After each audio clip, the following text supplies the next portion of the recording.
నిండా 25 ఏళ్ళు లేని ఓ కుర్రాడు ఒక బిజినెస్ మ్యాగ్నెట్ దగ్గరికి వెళ్ళాడు. నాన్నగారు మిమ్మల్ని కలవమన్నారు, నా బిజినెస్ ప్రపోజల్ గురించి మీతో చర్చించమన్నారు అని చాలా ఒద్దిగ్గా మొహమాటంగా రిజర్వ్డ్ బాడీ లాంగ్వేజ్తో చెప్పాడు. ఆ బిజినెస్ మ్యాన్ మొత్తం అంతా విన్న తర్వాత, నీకు ఇంత క్లారిటీ ఉంది కదా, మరి నాతో చర్చించడానికి ఏముంది ఇందులో అని అడిగాడు. అడిగితే, నాన్న మీతో మాట్లాడమన్నారన్న, అందుకోసమే వచ్చా అని చాలా సింపుల్గా స్మైలీ ఫేస్తో చెప్పి అక్కడి నుంచి వెళ్ళిపోయాడు. ఆ తర్వాత ఆ బిజినెస్ మ్యాన్ ఆ కుర్రాడి తండ్రికి ఫోన్ చేసి, సార్ మీ వాడికి మేం చెప్పేది గైడ్ చేసేది ఏం లేదు సార్, మీ వాడికి గ్రౌండ్ రియాలిటీ చాలా బాగా అర్థమైంది, ఇంకా చెప్పాలంటే మాలాంటి ఎగ్జిస్టింగ్ పర్సనాలిటీసే మీ వాడి దగ్గర నుంచి ఐడియాలు తీసుకోవాలేమో అని అనిపించింది నాకు అని నవ్వుతూ చెప్పాడు. ఇది ఒకప్పటి ఫేమస్ కాంగ్రెస్ ఎంపీ స్వయంగా చెప్పిన ఒక యథార్థ విషయం. సీన్ కట్ చేస్తే ఆ రిజర్వ్డ్గా కనిపించిన కుర్రాడు ఆ తర్వాత ఏం చేశాడు అనేది తెలిస్తే గనక చాలా మంది మనలో వండర్ అయి తీరుతారు. This is your key talks.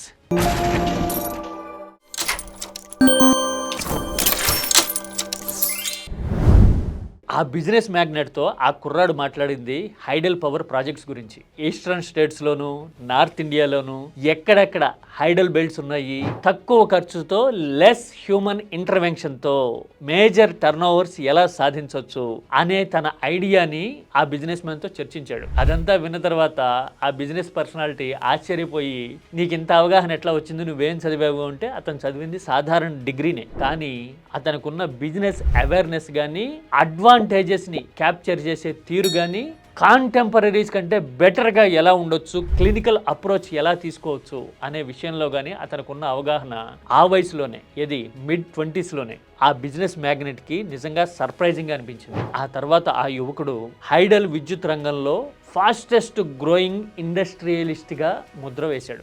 ఇంకొన్ని బిజినెస్లో కూడా అడుగుపెట్టి చాలా తక్కువ కాలంలోనే తనదైన ముద్ర వేసి మోస్ట్ ఎలిగెంట్ అండ్ బ్రిలియంట్ ఎంటర్ప్రెన్యూర్గా తనదైన మార్క్ చూపించాడు. ఎస్, ఆ ముసిముసిగా రిజర్వ్డ్గా నవ్విన ఆ కుర్రాడు వైఎస్ జగన్మోహన్ రెడ్డి.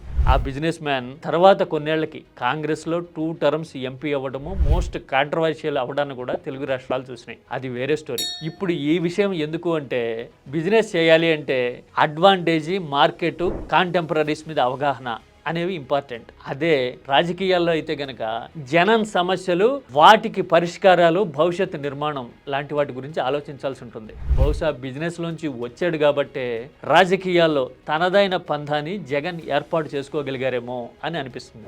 ఇదంతా జగన్కున్న సునిశ్చితమైన ఫీచర్స్ వల్ల వచ్చిన అడ్వాంటేజ్ అని అనుకుందాం. ఇవే ఫీచర్స్ జగన్కి అడ్వాంటేజ్ ఎంత ఇచ్చాయో అంతే స్థాయిలో హర్డిల్స్ కూడా క్రియేట్ చేసాయి. ఎస్, అదే కదా నిజం. తండ్రి రాజకీయాల్లో జగన్ నేరుగా ఎప్పుడూ జోక్యం చేసుకున్నట్టు కానీ, ఇన్వాల్వ్ అయినట్టు కానీ, ప్రజా మద్దతు లేకుండా బ్యాక్ డోర్లోంచి క్యాబినెట్లోకి వచ్చినట్టు కానీ ఎప్పుడూ కనపడదు. తండ్రి చనిపోయే నాటికి జగన్ పబ్లిక్ రిప్రజెంటేటివ్గా జస్ట్ 100 days ఓల్డ్ అంతే ఎంపీగా కదా. అయినా కానీ రాజకీయ ఆరోపణలు ఎదుర్కోవడము, ఒక జాతీయ పార్టీ, ఒక ప్రాంతీయ పార్టీ, అంతకు మించి ప్రత్యర్థులంతా గ్యాంగప్ అయ్యి కేసులు పెట్టడం, ఆరోపణలు చేయడం, ఇవన్నీ చరిత్రలో కనపడతాయి. ఎందుకు అంటే అతను చాలా తక్కువ టైంలోనే mid-30sలోకి వచ్చేసరికి ఇంత బిజినెస్ ఎంపైర్ని క్రియేట్ చేసుకోగలిగాడు సొంతంగా, సొంత ఆలోచనతో. అలాంటి వాడు రాజకీయాల్లోకి వచ్చాడు అంటే మన స్టేక్స్ అన్ని గల్లంతవుతాయి, మనకి ఫ్యూచర్ లేకుండా చేసేస్తాడేమో అనే భయంతో ముందుగానే బండలేసే ప్రయత్నాలు ఇవన్నీ అని అనిపిస్తాయి మనకి. అంటే భవిష్యత్తులో మనకి సవాల్ అవుతాడేమో కుర్రాడు కాబట్టి సింగల్ చేసి మనం అందరం మూకుమ్మడిగా దాడి చేసి క్లోజ్ చేసేద్దాం ఫైల్ అనుకునే ధోరణి వల్ల ఇదంతా జరిగిందేమో అని ఆ పాస్ట్ రికార్డ్ అండ్ క్రెడెన్షియల్స్ తెలిస్తే మనకు అనిపిస్తుంది. ఆ తర్వాత గత 15-17 ఏళ్ళగా జరిగిన పరిణామాలన్నీ చూస్తే గనక ఎస్, నిజమే అని కూడా చాలామందికి అనిపిస్తుంది.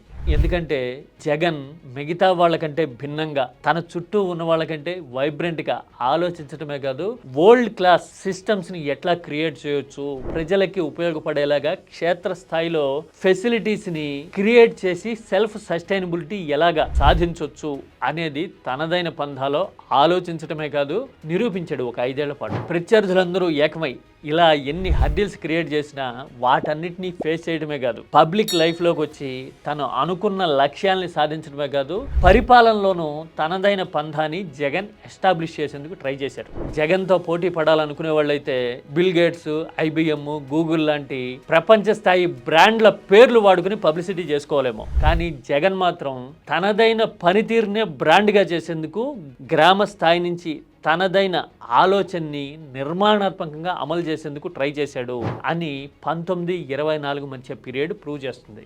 ఎస్, గ్రామం యూనిట్గా పరిపాలనని వికేంద్రీకరించడం, గ్రామ సచివాలయాలు లాంటివి తీసుకురావడం అయినా, విద్య వైద్య రంగాలకి అట్మోస్ట్ ప్రయారిటీ ఇస్తూ అమ్మ ఒడి, జిల్లాకు ఒక ప్రభుత్వ ఆసుపత్రి, మెడికల్ కాలేజ్ లాంటివి తేవాలనే సంకల్పమైన, పోర్టుల నిర్మాణం లాంటి మౌలిక సదుపాయాలు క్రియేట్ చేయాలి, అప్పుడే సస్టైనబిలిటీ సాధ్యమవుతుంది అనే దూరదృష్టితో ఆలోచించటమైనా కానీ ఇవన్నీ జగన్ తనదైన పంథాన్ని ఎంచుకున్నారు అని చెప్పడానికి ఉదాహరణలు. అయితే ఇవన్నీ జనంలోకి వెళ్ళి వాటి ప్రభావం ఎస్టాబ్లిష్ అవ్వడానికంటే ముందే ప్రత్యర్థులంతా ఏకమై మరోసారి ముద్ర వేసేందుకు ప్రయత్నం చేయడాన్ని ఏపీ చూసింది గత ఎన్నికల సమయంలో. అంటే ఎప్పుడైతే బిజినెస్లోంచి రాజకీయాల్లోకి వస్తున్నాడు అని తెలియగానే ఒక ముద్ర 1,00,000 కోట్లు అని ఎలా అయితే వేశారో, ఇప్పుడు కూడా అలాగే వేయడాన్ని ఏపీ చూసింది. మరి అప్పుడు తిప్పి కొట్టి బౌన్స్ బ్యాక్ అయినట్టుగానే ఇప్పుడు కూడా రాజకీయాల్లో జగన్ ప్రత్యర్థులందరినీ బీట్ చేసి మళ్ళీ బౌన్స్ బ్యాక్ అవుతారా అనేది ఏపీ ముందున్న మేజర్ సవాల్. అయితే ఎప్పుడు అనేది ఇప్పుడు అసలు పాయింట్. మీరేమంటారు? This is key talks.